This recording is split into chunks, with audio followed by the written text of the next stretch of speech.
ආයුබෝවන් දුවේ පුතේ සියලු දෙනාටම අද දවසේ අපි පේන්ට් හබ් YouTube නාලිකාවෙන් ඔබට කියන්නේ ද්‍රව්‍ය සම්පින්ඩනය දේශාය අමාත්‍යෙන් ද්‍රව්‍ය සම්පින්ඩනයක් කරන්නේ කොහොමද කියන එක පිළිබඳව ඔබට දැනුවත් කරන්න අපි සූදානම් වන්නේ. දුවේ පුතේ අද දවසේ මේ චිත්‍රය ඇසුරින් මම ඔබට කියා දෙනවා ද්‍රව්‍ය සම්පින්ඩනයක අපි නිර්මාණය කරගත යුතු මූලික සිද්ධාන්ත ප්‍රමත සහ ඒ ආශ්‍රිතව එන අපිට අපි දැනගත යුතු මූලික කරුණු ටික ඔබට දැනුවත් කරනවා.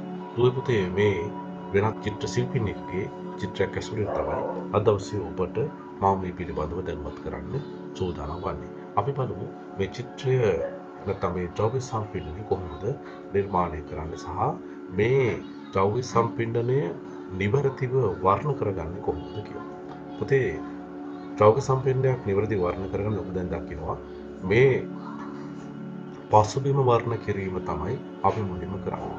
දේශාය මාධ්‍ය ඔබ දැන් දකින්න බලන්න දේශාය මාධ්‍යයෙන් මේ චිත්‍රය වර්ණ කරද්දී පසුබිම නිර්මාණය කිරීම පසුබිමට කලින් පසුබිමට අදාළ වර්ණය කලින් කඩදාසියට දාගෙන ඉන්න එක තමයි අපි කලින් කරන්න ඕනේ. දැන් ඔයාලා දකිනවා අපි පාවිච්චි කරන වර්ණ ටික අපි පාවිච්චි කරන වර්ණ ගත්තාම අපි දියසාය පෙට්ටියේ තියෙන වර්ණ අමුවට ඒ වර්ණ ටියුබ් එකේ තියෙන වර්ණ ඒ විදිහට පාවිච්චි කරන්නේ නැහැ.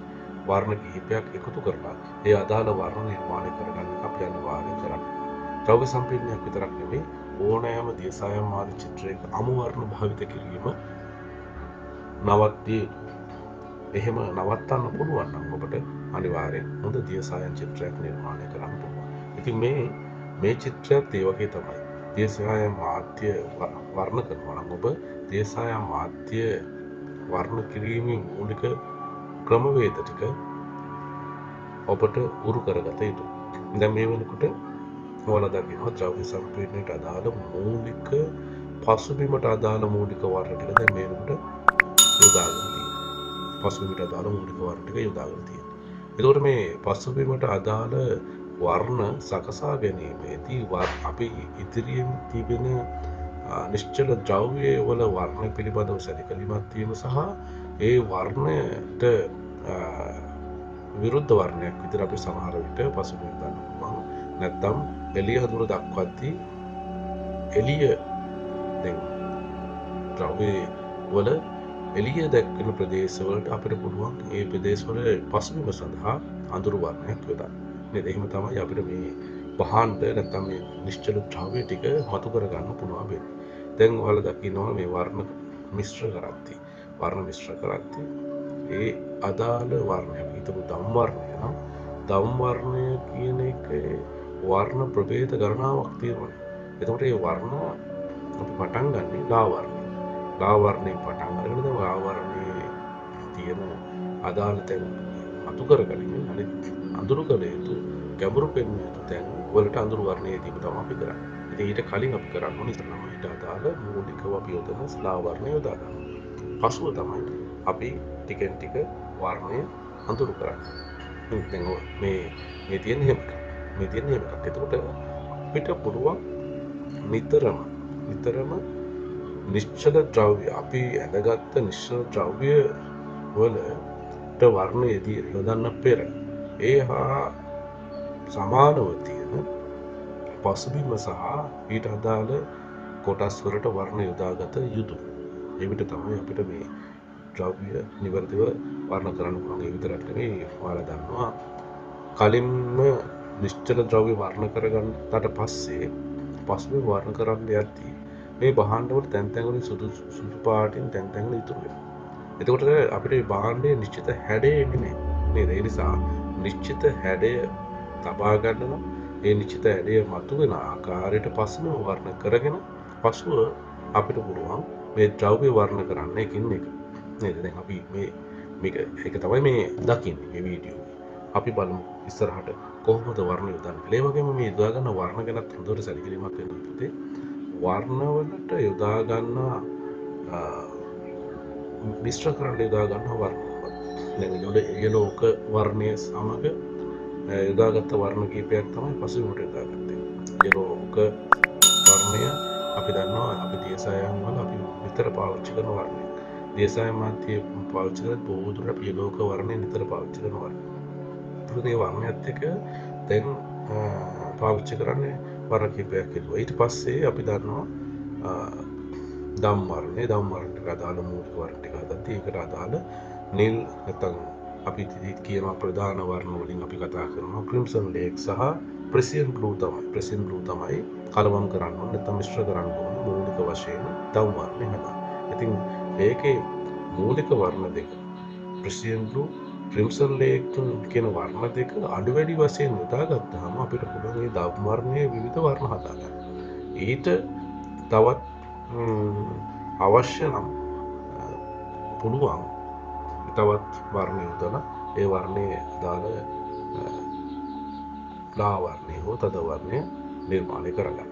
දැන් අපි දන්නවා බර්න් සියනා වර්ණය ගත්තාම ඔන්න ක්‍රිම්සන් ලේක් ප්‍රෙසියන් බ්ලූ එකතු කරලා බර්න් සියනා වර්ණයත් එක්ක එකතු කරාම මේ වර්ණයේ තියෙන අමුතු ලස්සනක් එනවා. ඒ ලස්සන සහ ඒ තියෙන පැහැය අපිට මේ ද්‍රව්‍ය සම්පන්නය සඳහා දියසාය යොදාගත්තී ද්‍රව්‍ය සම්පන්නය සඳහා යොදද්දී ඒකෙන් අපිට ලොකු එළියක් සමහර විට මේ භාණ්ඩ අතරට මේ පසුබිමට යොදන්න පුළුවන්. ඒ නිසා නිතරම වර්ණ දෙකක් හෝ ඊට වැඩි ප්‍රමාණයක් නිවැරදිව ඒ අනුපාතයන්ට හෝ මිශ්‍ර කරගන්න පුළුවන්. අපිට පුළුවන් හොඳ වර්ණයක් නිර්මාණය කරගන්න. ඒ අනුව පුළුවන් මඩ නොවි දැන් ගොඩක් වෙලාවට දියසායන් මදිනාට තියෙන ප්‍රශ්නේ තමයි මඩ වෙනවා. පසුබිම මඩ වෙනවා. භාණ්ඩ වර්ණ කරද්දී විවිධ වර්ණ ගද්දී මඩ වෙනවා. මඩ වෙන්න මූලිකම හේතුව මඩ පාට එන්න මූලිකම හේතුව මොකක්ද?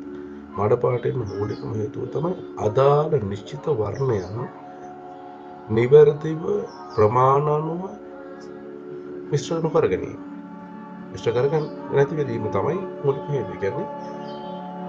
කියන්නේ අපි යොදා ගන්නා වර්ණ දෙක අපි මිශ්‍ර කරන වර්ණ දෙක නිවැරදිව ඒ වර්ණ දෙක මිශ්‍ර කරාට පස්සේ අපිට ලැබෙන වර්ණය මොකක්ද කියලා අපි දැනගන්න.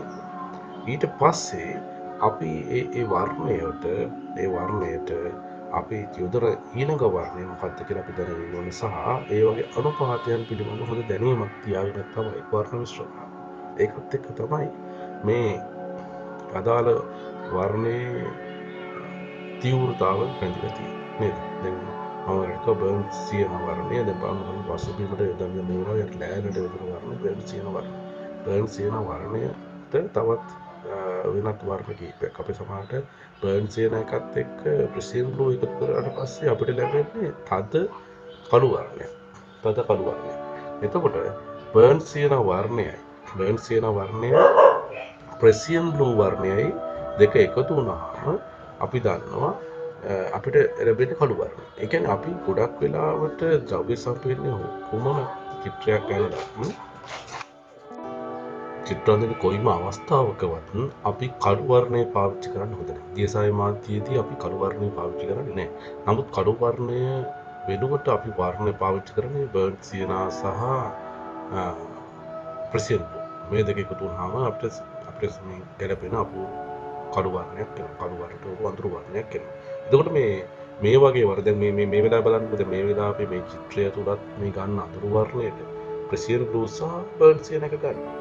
ප්‍රෙසියන් බ්ලූ එකයි බර්න් සියන එකයි තමයි දැන් මේ බර්න් සියන එකට ඔන්න ප්‍රෙසියන් බ්ලූ එකතු කරාට පස්සේ අර මේක තිබුණු අඳුරු දුරු ගතිය තව වැඩි වෙනවා. අඳුරු ගතිය වැඩි වෙනවා. ඒ අනුව තමයි ඒ අඳුරු පැත්ත වැඩි කරන්නේ. ඒ නිසා දියසායන් හෝ පැස්ටල් හෝ කුමන මාධ්‍යයක් පාවිච්චි කරත් අපි වර්ණ මිශ්‍ර කරනවා.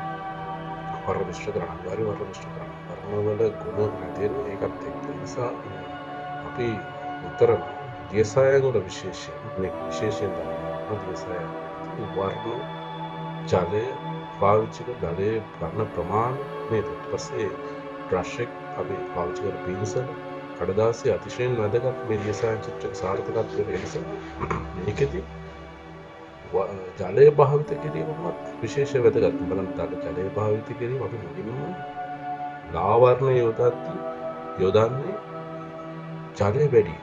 දැන් ලාවර්ණය යොදන්නේ වැඩිපුර ජලය යොදලා ඒ ලාවර්ණයේ ඒ අදාළ මේ වහන්නේ පසුබිම ලාවර්ණය අපි වැඩිපුර ජලය ප්‍රමාණයක් දාන. නමුත් අපි එන්නෙන් ඒක අතුරු කරද්දී අදාළ අඳුරු වර්ණ එකතු කරද්දී අපි කරන්නේ ජලය ප්‍රමාණය අඩු කරනවා. මේක තමයි මේ දියසාය වල අල්ල ගන්න ඕන වැඩි. මොකද්ද? අපි ලාවරණය යොදන වෙලාවක ලාවරණය යොදන වෙලාවක ජලය වැඩි වෙනවා. ජලය වැඩි. ජලයත් එක්ක තමයි ලාවරණය වැඩි කරන්නේ. එතකොට දැන් අපිට අඳුර වැඩි වෙනවා. අඳුර වැඩි වෙනවා. අපි කරන්නේ අඳුර වර්ණය එකතු කරන්න ජලය මේ එකතු කරන ප්‍රතිශතය අඩු කරන්න. ජලය එකතු කරන ප්‍රතිශතය අඩු කරනවා. එතකොට වෙන්නේ මේක වඩා හොඳ තැනකට අපිට ගෙනියන්න පුළුවන් එතකොට. ඒ නිසා අඳුරු වර්ණය පාවිච්චි කරන විතරම වතුර ප්‍රමාණය අඩු කරනවා. ලා වර්ණය වැඩි. ඉතින් අපි ජල ප්‍රමාණය වැඩි කරනවා. මේක සාමාන්‍යයෙන් අපි මේක මනසට අපි දාගන්නවා වැඩ දියසායන නිර්මාණයේදී අපි ජලය භාවිතය වතුර පාවිච්චි කරන ප්‍රමාණය ප්‍රශ්යකට වතුර ප්‍රමාණය දැන් මේ විදිහේ දැන් මේ අවස්ථාවේ මේ පේන අවස්ථාව වෙනකොට චිත්‍ර අදිනකොට මේ උච්චර ප්‍රමාණයක් ජලය යොදනවා.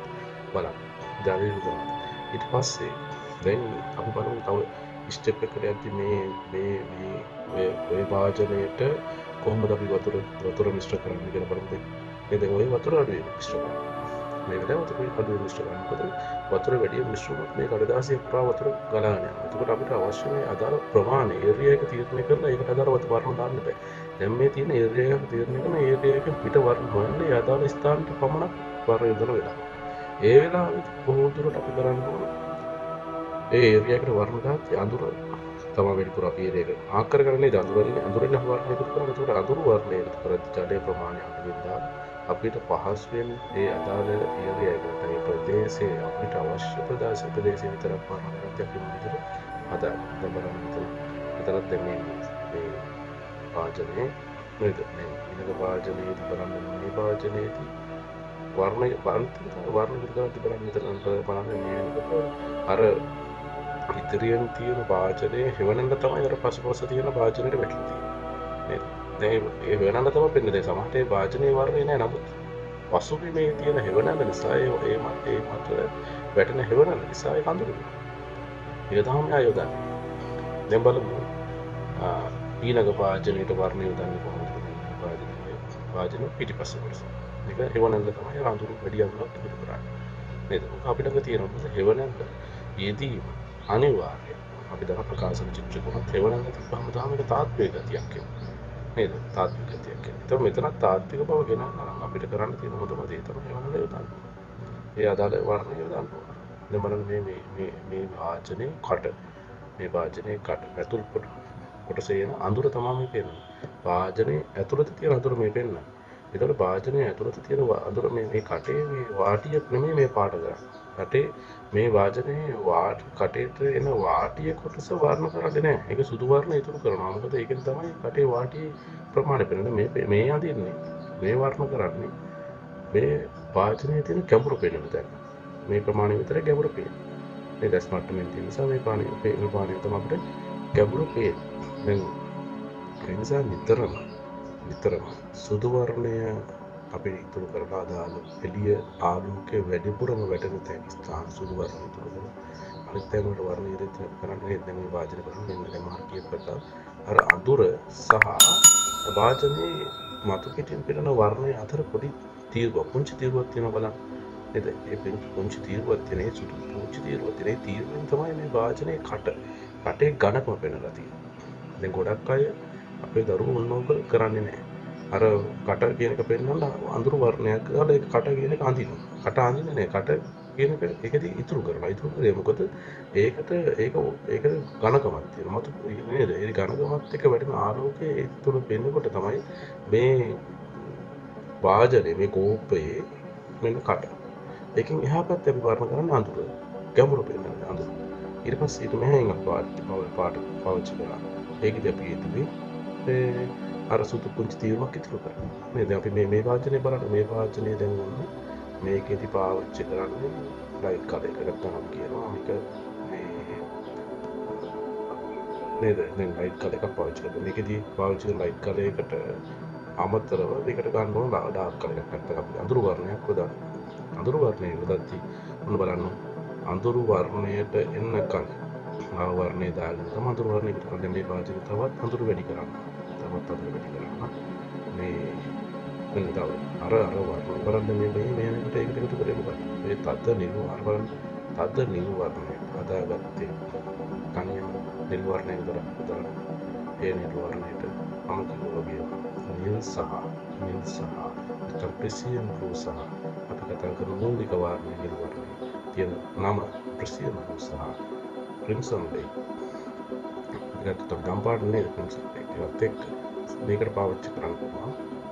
බර්න් සියන වගේ කල එකක් කරගෙන පොඩි වෙනසක් දාලා පොඩි නේද එකතු කිරීමේදී අපිට මනසට අපිට ඇඳෙන ප්‍රමාණයක් හදාගන්න. ඒකත් එක තමයි දැන් මේ ඔන්න වඩා හොඳ චිත්‍රයක් මතු කරන්න උත්සාහ කරනවා. දැන් පේනවා සුදු පාට පුංචි තීරු ටිකක් ඉතුරු කරලා තියෙනවා මේ අදින පාච. ඒ මොකද්ද? ඒ අන්න එතනදි කරේ බ්‍රෂ් එකේ වතුර පිහදාලා බ්‍රෂ් එක වියලි කරගෙන ඒ දැම්ම වර්ණය අයින් කරගත්තා. එතකොට පොඩි සුදු රේඛාවක් ඉතුරු වුණා. ඒකෙදි උනේ අර වාජනයේ මතු පිටට නැටලා තියෙන මේ ප්‍රදේශය සුදු වර්ණය හරහා මතු කරලා ඒක ඉහළට ඉසෙවිච්ච කොටසක් වගේ පෙන්වන්න උත්සාහ කරනවා. මේවා තමයි මේ අපි පාවිච්චි කරන්න ඕන ක්‍රමවේද. මේවා තමයි සැලකිලිමත්. මේ වගේ තමයි මේ අපි වඩා හොඳ නිර්මාණයක් කරන්න උත්සාහ කරන. දැන් ගැඹුරු තැන් වලට අඳුරු වර්ණය යොදනවා. මතු පිටට පේන තැන් මතු පිටට නෙරලා තියෙන තැන් වලට සුදු වර්ණය යොදනවා. නැත්තම් කරනවා. මේක බලන්න මේ වාජනේ කට අපිට හොඳට පැහැදිලි. අපි කරන්නේ කට පාට කරලා ඊට හැන් තියෙන ගැඹුරුවක් පෙන්නන්නේ. ඊට මෙහෙන් තියෙන අඳුරක් පෙන්නන්නේ. දැන් බලන්න. දැන් මේ වාජනේ දැන් මේ පාට කරන ප්‍රදේශය මේ වාජනේ ආලෝකයේ වැටෙනකට විරුද්ධයි. ඒ විරුද්ධ පැත්තේදී මේ තියලා තියෙන රෙදි කැබල්ල මතට දැන් උන අර වාජනේ එවලන්න වැටිලා ඒ රෙදි කැබල්ල දැන් අතුරු වෙලා තියෙනවා. මේවා තමයි කල්පනා කරන්නේ. මේවා හිතලා තමයි කොහෙද ද්‍රව්‍ය සම්පීඩනයක් වන්න කරන්නේ. නිතරම පසුබිමේට එබැවින් වැටෙනවා පසුබිම අඳුරු කරනවා. එද මේ වාජනේ දැන් අපි දන්නවා මේ වාජනේ පෙරදි කෑල්ලක ඉතිලා තියෙන්නේ. රෙදි කෑල්ලක් උඩ තියලා තියෙන එක අපුතුර පේනවා. නේද? පේනවා. එතකොට ආලෝකයේ වැටෙන පැත්තට විරුද්ධ පැත්තේ අතුරු පෙන්නකොට වාජනයේ අඳුර සහ වාජනයේ වැටෙන හේවණල්ල පසුබිමේ යම් කිසි දෙයක් තියෙනවා. මේ මතට වැටෙන්න ඕන. ඒක බලන්න දැන් මේ කෝප්පේදී දැන් ඊළඟ ස්ටෙප් එක දැන් අපිට ස්ටෙප් කීපයකට තමයි වර්ණ කරන්න ඕන. ඊළඟ ස්ටෙප් එකේදී මොකද කරන්නේ?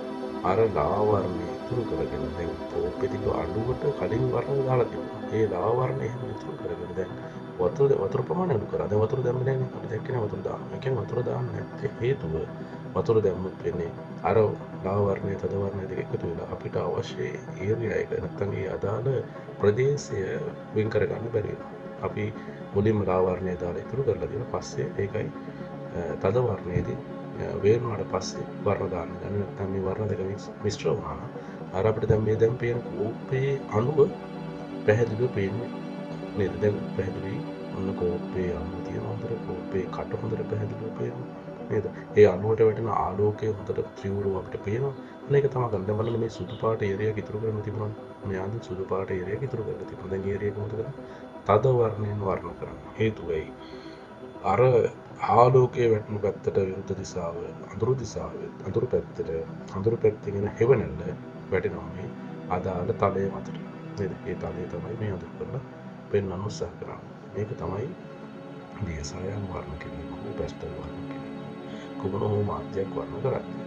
අපි මේ ක්‍රම අනුගමනය කරන්නේ. අපි දියසායම් මාධ්‍යයේදී මේ විදියට පසු අඳුරු වර්ණ යොදනවා. එහෙනම් අපි දන්නවා මේ තෙල් සායම් මාධ්‍ය පාවිච්චි කරන විරුද්ධ පැත්තට නේද? ඒකට දැන් මේක මේ දියසායම් මාධ්‍ය හැසිරීම පිළිබඳව හොඳ අවබෝධයක් ගන්න පුළුවන් වැඩක්.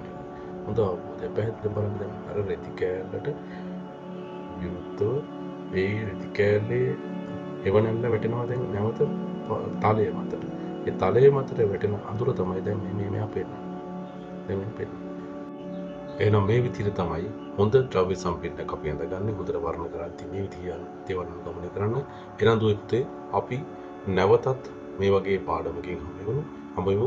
සියලු දෙනාටම සුබ දවසක් ප්‍රාර්ථනා කරනවා. මේ channel එක subscribe කරලා නැත්නම් අර subscribe කරලා තියාගන්න. එතකොට ඔයාලා ඉස්සරහට මේ වගේ තවත් පාඩම් බලන්න පුළුවන් වෙයි. එහෙනම් දරුවනේ අපි සමු ගන්නවා දවසේ නැවත දවසක අපි හමු වෙමු මේ වගේම පාඩමකින්. සියලු දෙනාටම ආයුබෝවන්.